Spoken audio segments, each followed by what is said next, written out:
Start.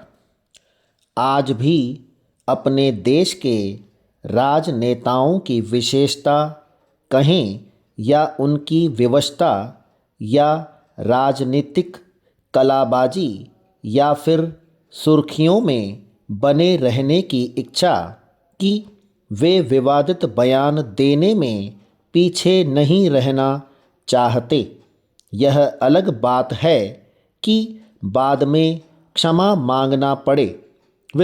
Lok Sabha में बहुमत होने के बावजूद सरकार को कई मुद्दों पर पीछे हटना पड़ता है।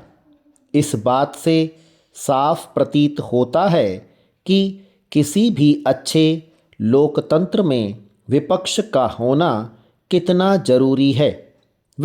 लेकिन कई बार यही विपक्ष अपने विरोध के अधिकार का गलत फायदा उठाने का प्रयास करने लगता है और सिर्फ विरोध के लिए विरोध करने लगता है। पार्टी का वैचारिक पक्ष यहाँ आकर थोड़ा कमज़ोर नज़र आने लगता है।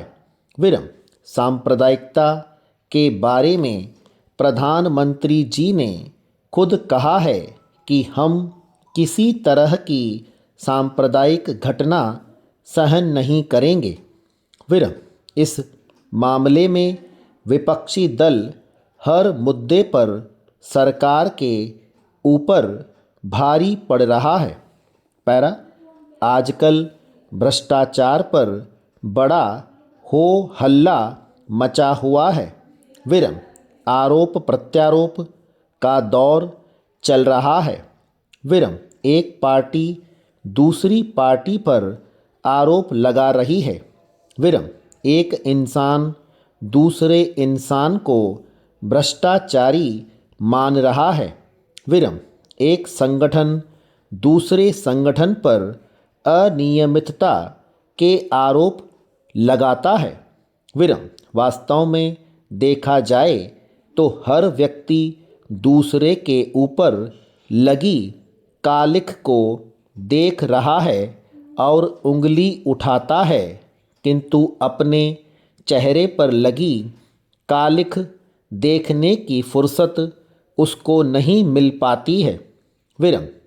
वह दर्पण को झुठलाता है, झुंझलाता है और तोड़ देता है।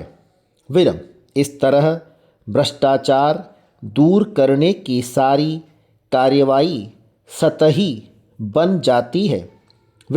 इस प्रकार तो भ्रष्टाचार कभी भी दूर नहीं हो सकता है, न इस बात की उम्मीद की जा सकती है।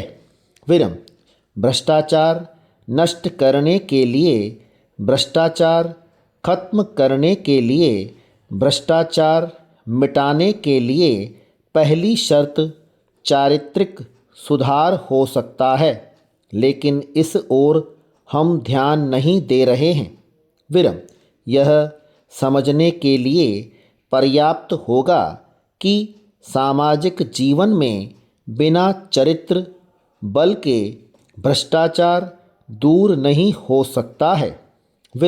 यह सत्य है कि आवश्यकता से अधिक वस्तुओं का अपने और अपने परिवार के लिए संग्रहण करना भ्रष्टाचार ही होता है।